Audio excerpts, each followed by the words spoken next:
Bom, chegamos então na aula 3 aqui do curso gratuito sobre HIIT e na aula passada nós falamos então sobre os conceitos de HIIT, as respostas fisiológicas do HIIT, como que nós realmente identificamos que se o exercício, se aquela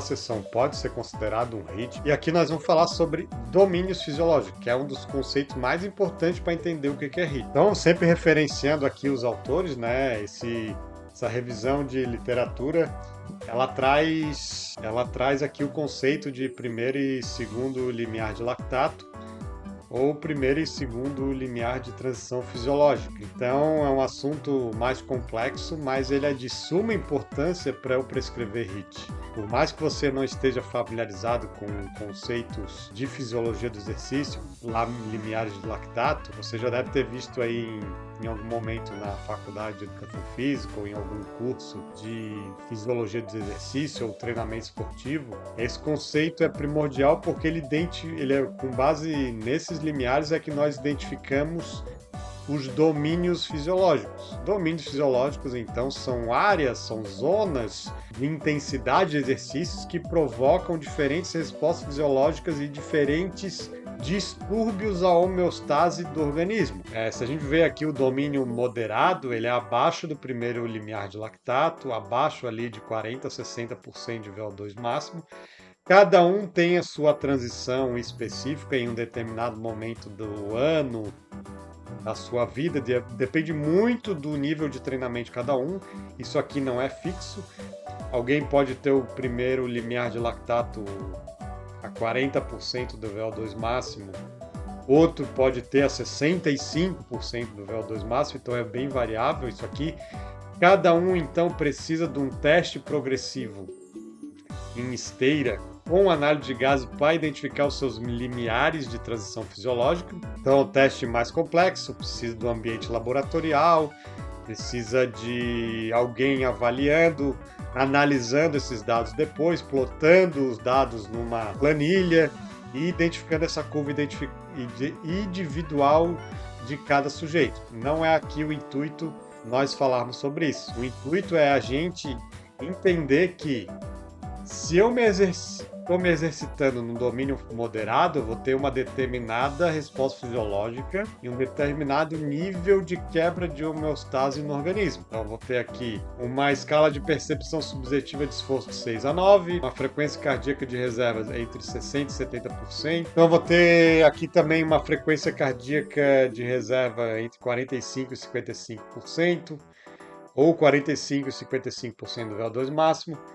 e entre 60% e 70% da frequência cardíaca máxima e uma concentração de lactato sanguíneo abaixo de 2 milimol. Então esse domínio moderado é aquela corridinha leve, que eu a percepção de esforço é bem baixa, eu consigo falar durante o exercício, eu não sinto tanto cansaço, eu consigo manter essa intensidade, essa velocidade de corrida, por exemplo, durante muitos minutos ou horas até. A caminhada é a corrida leve, tá? No domínio pesado, eu estou me exercitando então entre o primeiro e o segundo limiar de lactato. Isso aqui vamos pensar então como que eu identifico essa resposta aqui. Imagine então aquele teste progressivo em esteira, onde eu vou aumentando a intensidade de corrida até eu não aguentar mais. Digamos que aqui é uma velocidade pico de corrida, para voltar, uma velocidade pico de corrida que eu identifiquei no teste, e aqui é a concentração de lactato sanguíneo, que obviamente vai aumentando à medida que eu aumento a velocidade de corrida a cada 1 minuto ou 2 minutos, depende do protocolo de teste, tá? Então aqui eu tenho intensidades, velocidades de corrida aqui, onde se eu me exercitar nela, né?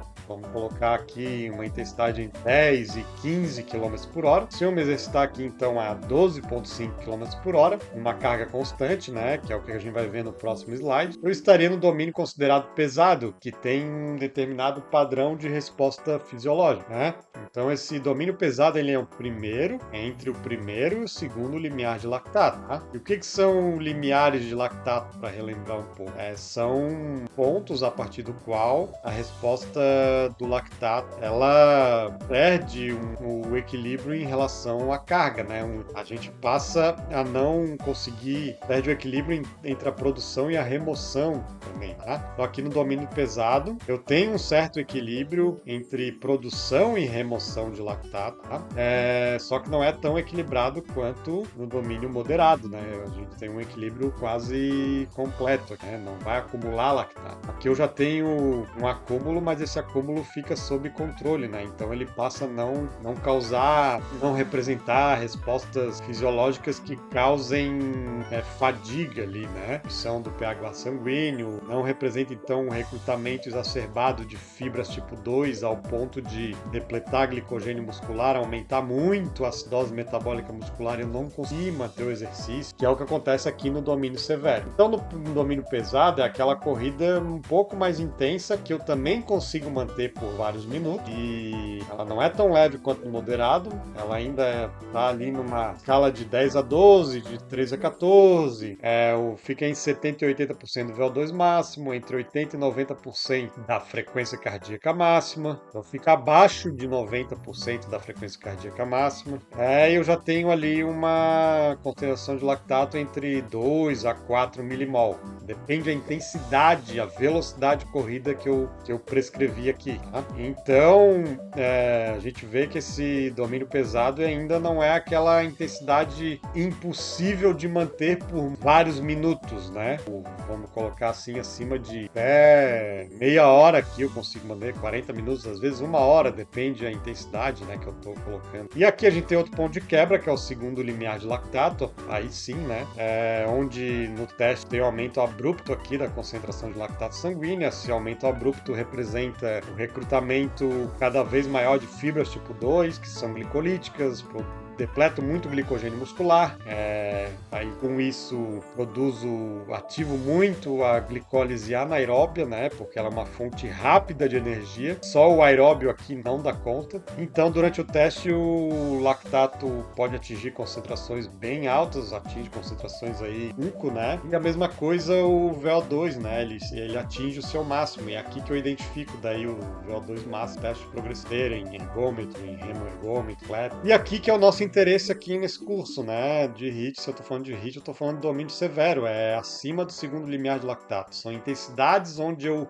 tô me exercitando aqui, onde eu, na escala de Borg ali de 6 a 20, já tô mais de que 14, né, durante o exercício, acima de 80% do VO2 máximo ou da frequência cardíaca de reserva, e acima da frequência de 90% da frequência cardíaca máxima ali, se eu tô usando um cardiofrequencímetro. E na prática, o que mais vai ser útil é a escala de Borg e o cardiofrequencímetro, né? Não tá medindo o VO2 máximo, não tá medindo o VO2, não tá medindo o lactato, das caras e complexo. Então, eu tô medindo a frequência cardíaca. E se eu tô ali, o belo parâmetro é acima de 90% da frequência cardíaca máxima, mas não é só ele, também eu vou explicar mais pra frente. Esse parâmetro não é fixo. Tem pessoas que acima de 80% da frequência cardíaca máxima já pode estar no domínio severo, já pode estar na alta intensidade. Então a gente pode combinar tanto frequência cardíaca quanto percepção subjetiva de esforço, né? Então aqui, com base nesse gráfico desses autores, a gente tem alguns parâmetros, porque o que acontece muito que a gente vê é não ter esses parâmetros e achar que qualquer exercício,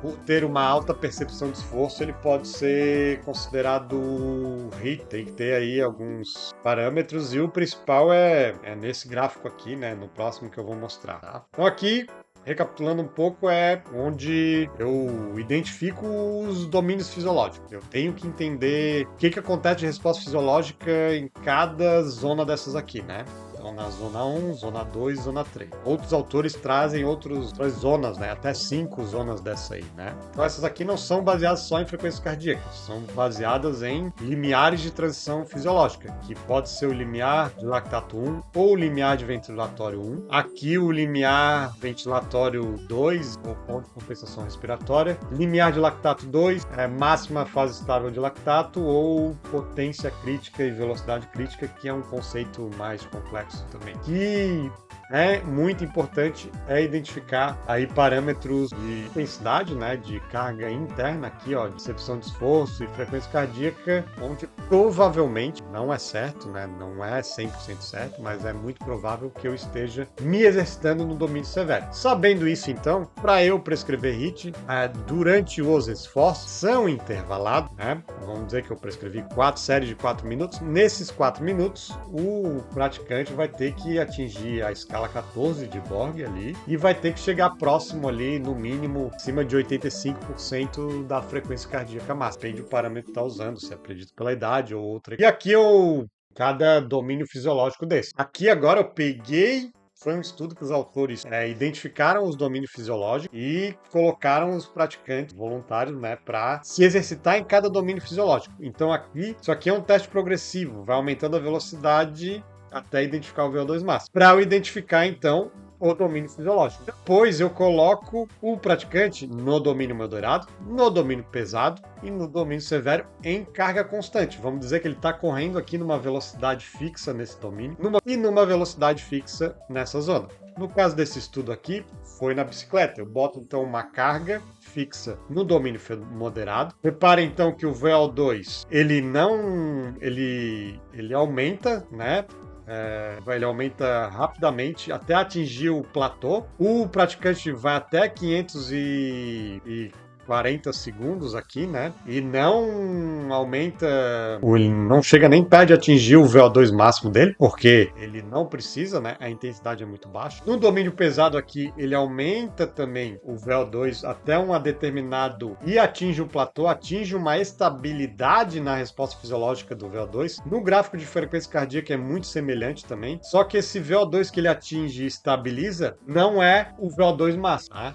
Então eu sei que no domínio moderado e no domínio pesado, ele não atinge e sustenta o VO2 máximo. Então eu não posso considerar HIIT. Então eu descarto aí. Para eu considerar HIIT, o praticante tem que atingir e sustentar determinado tempo em intensidades próximas do VO2 máximo. Então eu tô aqui, ó, no domínio severo, que é esse aqui, zona 3, cima do segundo limiar de lactato, ou máxima fase estável, ou potência crítica, que é outro conceito, cima de 90% da frequência cardíaca máxima e escala de Borg 14 ali, muito provavelmente esse praticante ele vai ter um aumento ali, não vai direto à intensidade até o VO2 requerido para sustentar aquela intensidade. Só que reparem que ele tem um aumento aqui do VO2 e depois ele atinge o VO2 máximo. Tá? Esse aqui é o VO2 máximo dos praticantes. Ele atinge e sustenta por um determinado momento. O VO2 máximo lá, né, de 3,7 litros, né? E ele não chega a 3 mil e pouco ml, né? Porque ele chega a 3,7 litros e sustenta por um determinado tempo. Então, e entra em fadiga, né? E não consegue sustentar por muito tempo porque é muito intenso. Tem muito recrutamento a velocidade é muito alta, a potência é muito alta, tá? Então, por isso que nós prescrevemos cargas intervaladas. O praticante conseguir atingir intensidades próximas ao VO2 máximo, manter por um tempo. Eu dou uma pausa, ele recupera, depois vai de novo, mantém por um tempo. É que nessa intensidade é que tem demanda cardiovascular para as adaptações fisiológicas que eu quero que ele tenha para melhorar o desempenho aeróbico, ou melhorar a saúde cardiovascular, ou ter resposta específica para o emagrecimento, para o tratamento da obesidade, da diabetes, como eu vou explicar mais para frente. E aqui nesse estudo, prestando atenção nessas três colunas, severo aqui, praticante pedala a 267 watts, no domínio pesado a 208 watts e no domínio moderado a 128 watts, né? Então intensidades são mais baixas também. Só que o que a gente tem que ver aqui, ó? Olha o VO2 que ele atinge no domínio severo, 3,6 litros, como eu falei, é perto do VO2 máximo médio, e aqui ele atinge 2,8 litros, não atinge no mínimo ali 90% do VO2 máximo. Então eu não posso considerar a HIIT no domínio pesado, tem que ser no severo, né? E aqui muito menos, né? De 1,9 litros. E a frequência cardíaca aqui, ele chega mais ou menos 170 155 batimentos e no domínio pesado a 151 batimentos. Então, provavelmente, se eu prescrever 4 séries aí de 4 minutos, 5 minutos, com essa carga, o praticante vai ficar ali mantendo 175 batimentos, mais ou menos, aqui 151 e aqui 122. Só que esse batimento aqui, essa frequência cardíaca que representa alta demanda cardiovascular e por estar no domínio severo, ela vai representar essa demanda cardiovascular específica para melhora do desempenho aeróbio, né? E também tem resposta, nessa intensidade tem bastante resposta anaeróbia, olha só a diferença de lactato, que eles chegam a 10,7 milimol, aqui 4. E aqui 1,3. Então aqui tem uma estabilidade, né? Nesse domínio sempre vai aumentando a concentração de lactato ao longo dos minutos e atinge uma concentração bem alta. Então seria isso para essa aula. Entender que a serrite tem que estar no domínio severo, porque é no domínio severo que eu atinjo intensidades próximas ao consumo máximo de oxigênio, e o consumo máximo de oxigênio provavelmente vai ser atingido e sustentado por algum minuto. No domínio pesado não acontece, e muito menos no domínio moderado. Então, entender que também eu tenho que dar tempo na série prescrita para que o praticante tenha tempo de aumentar o seu VO2, chegar até próximo do máximo e manter por alguns minutos ou segundos. E aí tem uma explicação fisiológica mais complexa que eu vou explicar nas próximas aulas sobre como que o VO2 demora, por que ele demora para ser atingido, o VO2 máximo, quanto tempo e como que eu uso esse tempo para atingir o VO2 e para manter o VO2, como que eu uso esse tempo médio aí para prescrever tempo da série. Espero que tenha gostado, dá um like aqui no nosso curso, faça perguntas, envie sugestões. Um abraço então e até a próxima aula.